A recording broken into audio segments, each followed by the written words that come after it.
여러분, 이스라엘이요 광야 길을 걸을 때에 이 성막을 중심으로 12지파가 동서남북의 진을 치고 생활을 했습니다.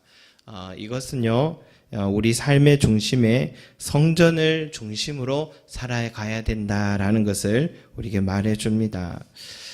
목사님, 성전은 건물 아닙니까? 건물을 빼내달라 하면 다른 곳에 이동해야 되는 그런 곳 아닙니까? 하는 질문을 할 수 있는데 저도 그렇게 생각합니다. 그런데요, 교회 일을 해보니까 이 성전이 이 건물에 또 세워지고 유지되어 가는 것이 이 사람이 하는 일이 아니구나 하는 것을 많이 느낍니다. 사람이 하는 일이라면 이 건물의 이 성전은 문을 닫아도 몇 번은 닫았을 거다 하는 생각이 들더라고요. 그런데 하나님이 이 땅에 분명히 세우시고 이곳에 예배 드리게 하신 것이 틀림없고, 또 이곳에 들어오면 마음이 편하다 하는 느낌을 또 받기도 합니다. 또 무거운 마음의 짐을 안고 또 이 건물 성전에 들어와 기도하고 또 예배 드리게 되면은 또 이곳에 봉사하고 하면은 무엇인가 세상과는 다른 장소다 하는 것을 느끼게 되는 것입니다. 그래서 지금은 단순히 언제든지 들어왔다가 빠져나갈 수 있다 하는 건물로만 보이지는 않고, 이 건물 속에 성전을 세우고자 하시는 하나님의 의지가 느껴집니다. 그래서 요즘은 이제 이런저런 걱정은 잘 하지 않습니다. 만약 건물주가 방 빼달라고 해도 그것은 하나님이 뜻하시면은 빼주는 거고, 또 이곳에 그대로 있게 하시면 우리가 장소를 옮기고 싶어도 그럴 수 없다는 것을 우리가 알게 되는 것 같아요. 그래서 저는 이 건물이란 장소가 성전이 되는 것은 가능하고, 또 하나님의 의지가 또 이 건물의 성전을 지켜가기를 원한다라는 것을 믿게 됩니다. 이곳에 이 땅에 교회를 세우시니 하나님의 목적, 성막을 중심으로 모든 백성들이 생활하도록 하신 하나님의 뜻과 같이 저와 여러분들의 삶이 이 성전을 중심으로 세워지기를 바라신다는 것을 믿습니다. 집도 성전을 중심에 두고 세워져서 항상 마음만 먹으면 기도할 수 있고 또 달려올 수 있는 거리가 되는 게 이 내 영혼의 도피성을 얻을 수 있다는 데 있어서 아주 중요합니다. 그렇지만 이런저런 사정으로 성전과 또 멀리 있다 하더라도 내 마음과 나의 몸된 이 교회를 향한 내 마음과 몸이 있다면 그것이 참 중요하다. 타국에 살던 다니엘이 고향의 성전을 향해 매일 3번씩 기도한 것처럼 하나님이 거하시는 성전을 항상 몸과 마음이 가까이 하는 삶이 중요하다라는 것입니다. 이스라엘 백성들은 이 성전을 가까이 함으로써 백성들이 얻게 되는 유익이 있습니다. 성전을 가까이 하는 사람들이 어떤 유익을 얻게 되냐? 그 이스라엘 백성들이 그 성막의 중심으로 있고 이 동서남북으로 진영으로 살게 될 때에 그들의 삶에는 광야의 길을 걸어갈 때 제일 선두에 하나님께서 서서 직접 지도해 주셨다라는 것입니다. 하나님이 이스라엘 백성을 어떻게 인도하셨냐? 출애굽기 19장 4절에 이런 말씀이 있습니다. 독수리 날개로 너희를 업어 내게로 인도하였음을 너희가 보았노라. 독수리 날개로 너희를 업어서 너희를 인도하였음을 너희가 보았다. 이 말이 맞죠? 이스라엘 백성들은 이 광야 40년 동안의 생활을 하기는 했지만은 옷이 떨어지지 않았고 신발이 헤어지지 않았다라고 그렇게 표현하고 있습니다. 도대체 어떤 재질이길래 40년 동안 신발이 떨어지지 않고 옷이 또 떨어지지 않았는지 참 신기하죠. 그것은 뭘 얘기하냐면 이 광야의 걸음 40년 동안 걸어온 걸음이 내가 걸은 걸음이 아니었다라는 것입니다. 내가 걸어서 좀 고생한 것 같아도 실은 내가 한 것이 아니고 하나님께서 우리를 업어서 여기까지 인도하셨기 때문에 신발이 떨어지지 않고 옷이 헤어지지 않았던 것입니다. 우리는 이 사실을 잘 기억하지 못합니다. 마치 지금까지 내가 수고해서 여기까지 삶을 또 가정을 사업장을 일구었다고 착각할 때가 있습니다. 그런데 어디 내 뜻대로 여러분 된 적이 있습니까? 오히려 기대하지 않은 일들, 은혜들이 항상 일어나서 여기까지 오지 않았습니까? 실패만 했다고 그러면 지금 이 자리에 우리가 서 있지도 못합니다. 분명히 하나님께서 나의 삶에 은혜를 베풀어 주셨기 때문에 지금까지 여기까지 우리가 서 있을 수 있다라는 것입니다. 지금도 하나님은 독수리의 날개를 우리를 얹어서 여기까지 인도하신 것처럼 내 삶을 하나님이 업어서 인도해 주신다는 것을 우리는 알고 있습니다. 그렇기 때문에 성경은 우리에게 인생을 살아가는 방법을 말해줍니다. 성전을 중심으로 살아가라. 성전을 중심으로 살아가라. 성전에 거하시는 하나님을 사랑하고 하나님을 가까이 하라. 그러면 하나님께서 내 인생의 길을 지도하여 주시고 인도해 주신다. 이 단순한 명제가 바로 성경 전체가 우리에게 말해주는 인생을 살아가는 길이다라는 것입니다. 이것을 받아들이고 받아들이지 않는 것은 우리 자신의 몫입니다. 성전을 가까이 하는 것이 내 인생의 최우선으로 들 것인가, 아니면 성전을 가까이 하는 삶을 차선으로 들 것인가, 이것은 우리가 해야 할 몫입니다. 여기에 달려 있는 것입니다. 여러분, 아무쪼록 이 한 해를 시작하면서요, 내 인생의 주인이 이제는 나 자신이 아니라 하나님이심을 믿고 내 마음의 중심에 이제는 하나님으로 두고 또 살아가셔서 하나님께서 내 마음과 또 생각과 삶과 가정을 친히 인도해 주시는 은혜가 있기를 소망합니다. 내 마음에 하나님을 중심에 모시기만 하면 내가 짐을 지고 있는 그 문제도 이제는 내 책임이 아닙니다. 이제는 하나님이 책임이 되는 것입니다. 내 삶의 주인이 하나님이시고 나는 하나님이 시키시는 대로 살아가는 사람이기 때문에 하나님께서 내 인생의 짐을 져주셔야 될 책임이 생기는 것입니다. 얼마나 큰 위로요 축복이 되겠습니까? 하나님은 또한 책임져 줄 수 있는 능력이 있는 분이시기 때문에 또 은혜입니다. 그래 내 인생의 주인을 하나님으로 모시고 2017년도에도 은혜의 발걸음을 걸어가시는 저와 여러분이 되시기를 바랍니다. 이것이 1장, 2장, 3장의 말씀이라면 오늘 읽은 말씀은 이 성전의 일을 맡은 레위 지파 사람들이요, 어떤 일을 해야 되는지 구체적인 지시가 여기에 나와 있습니다. 레위 지파는 고핫, 게르손, 무라리 족속 세 족속이 있다라고 합니다.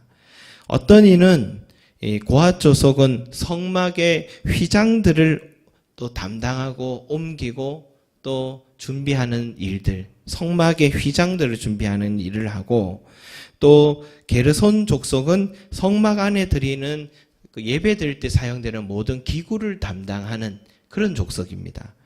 또 무라리 족속은 성막의 기둥들을 또 설치하고 옮기는 이런 일을 하는 봉사하는 일을 맡았습니다. 나이 제한도 있습니다. 레위 족속 중에 20세에서 50세까지 일할 수 있는 바로 그런 사람들에게 봉사도를 지시해서 했습니다. 레위 족속 전체가 22,000명이라면 그 중에 8,500여 명이 이 봉사의 일을 담당하고 있었다라고 합니다. 그리고 인상적인 것은 하나님은요 아주 섬세하게 성막의 기구들을 옮기라고 하셨는데, 그저 이렇게 뭡니까 이삿짐 센터에 박스에 그냥 대충 넣어서 옮기라 이런 뜻이 아니고, 그 옮길 때에는 보자기를 싸서 먼저는 보자기를 싸라고 합니다. 그 다음에는 해달 가죽 두꺼운 가죽을 싸서 그리고 옮겨라 그렇게 말씀하시고, 그런데 보자기를 싸라고 하면 그저 보자기를 싸면 되는 줄 알겠는데 청색 보자기를 싸라, 또 어떤 기구는 홍색 보자기를 싸라 그렇게 말씀하시고, 성물들은 만지지 마라, 성소안을 들여다보지 마라, 거룩한 물건이 함부로 대하지 마라 하면서 하나님이요 이 성막의 물건들을 섬세하게 대하시는 그런 마음이 오늘 말씀에도 들어 있습니다. 그것은 우리에게 뭘 또 말해줄까 하는 생각을 가지면, 최근에 한 목사님을 만났는데 그 목사님이 큰 교회 부임을 했습니다.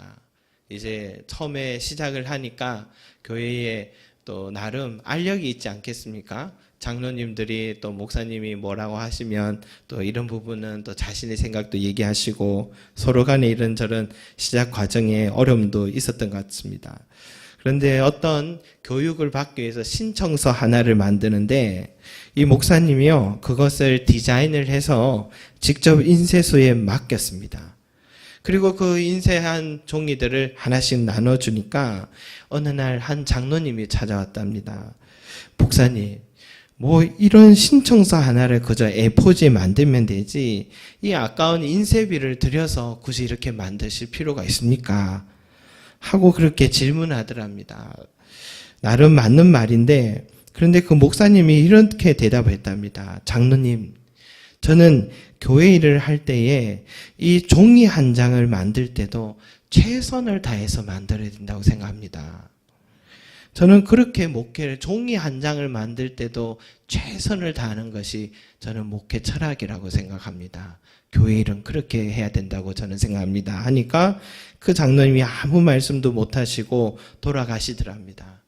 그리고 며칠 지나서 또 다시 목사님을 찾아왔습니다. 목사님, 그러면서 죄송합니다. 사실 저도 직장에서는 나름 책임 있는 자의 위치에 있으면서 항상 작은 일을 대할 때 그렇게 하라고 말하면서도 이 하나님의 일을 할 때 더욱더 그렇게 해야 되는데 제가 미처 생각하지 못했습니다. 죄송합니다 하면서 정중히 사과하더랍니다. 저도 그 이야기를 들으니까요, 나는 하나님 일을 할 때 이렇게 섬세하게 정교하게 최선을 다해서 일을 하고 있는가 하는 생각이 들더라고요. 하나님이 보기 원하시는 것은 정성인 것 같습니다. 정성. 정말 마음에 정성을 담아서 드리는 것을 하나님은 그 마음을 보시는 것 같습니다. 제가 전도사 시절에 가장 기억에 남는 일은 처음 전도사를 했을 때 부담이 참 많지 않습니까? 그래서 토요일이 되니까 잠이 오지 않아요.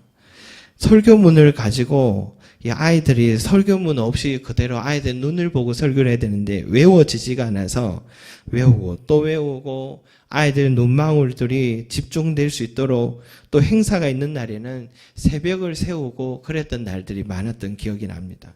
또 어떤 교회는 작은 교회니까 또 두 부서를 맡았습니다. 중고등부와 또 주일학교를 맡았는데 오늘까지 중고등부 수련회를 마쳤는데 내일부터 또 주일학교 성경학교를 또 바로 해야 되는 거예요.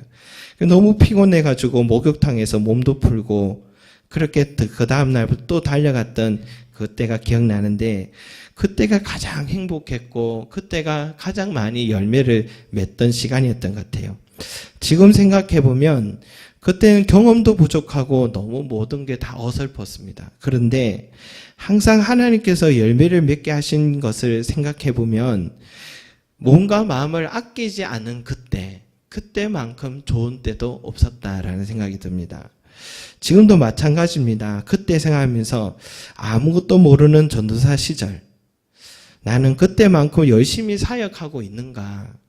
돌아서면 좀 더 열심히 할 걸, 좀 더 잘할 걸 하는 이 후회가 없을 만큼 오늘 내게 주어진 사역에 나는 최선을 다했는가? 작은 일 하나를 하더라도 치밀하게 준비하고 내가 할 수 있는 모든 것을 다 한 후에 이 하나님께 은혜를 구해야 되지, 나는 하지도 않고 하나님의 도우심을 구한다고 생각하는 것은 앞뒤가 맞지 않는 것 같습니다. 하나님 우리에게 보시는 것은 우리 마음의 중심입니다. 그래서 예수님은 하나님을 사랑할 때 이렇게 사랑하라고 하셨죠. 내 마음을 다하고 목숨을 다하고 뜻을 다하고 힘을 다하여 주 너의 하나님을 사랑하라. 설거지를 또 늘 도맡아 주시는 우리 교회 집사님이 계십니다. 늘 고맙고 참 감사한 마음이 있습니다. 예배 반주를 맡아 섬기는 집사님, 반찬을 준비하는 집사님, 꽃꽂이 주일학교 교사, 목사는 말씀을 준비하는 자로서 무슨 일을 하든지 그것은요, 하나님 앞에서 무게가 다르지 않습니다. 모든 일은 하나님 앞에서 무게가 같습니다. 설거지를 해도 내 목소리로 노래를 불러도 내 마음을 다하고 목숨을 다하고 뜻을 다하고 힘을 다하여 하나님을 사랑하는 마음으로 하면 하나님이 그 마음과 정성을 기쁘게 받아주신다는 것을 믿으시기 바랍니다. 큰 교회에서는요, 사람들이 잘 보이는 장소에서 봉사하려고 한답니다. 성가대 자리, 주차 이원, 새가족 환영실 이런 봉사 자리가 더 선호받는답니다. 왜냐하면은 나중에 공동의회에 투표할 때 눈에 잘 띈 사람이 한 표를 더 얻을 수 있기 때문이죠. 그런데 저는 그렇게 생각합니다. 교회에서 그 한 표 더 얻어서 직분 얻는 것, 교회에서 승진하는 것은 그렇게 중요한 게 아닌 것 같습니다. 승진하면 책임만 커지고 돈만 더 많이 내야 되기 때문에 별로 좋은 게 아닙니다. 정말 축복받는 자리는 내 가정과 자녀와 내 삶에 축복받는 것이 그게 참 복된 일입니다. 그래서 교회에서는 가장 낮은 자리로 갈 필요가 있습니다. 사람이 아니라 내 머리털까지도 세심받고 내 마음의 중심을 들여다보시는 하나님께서 나를 인정해 주시고 알아주시면 그걸로 족한 겁니다.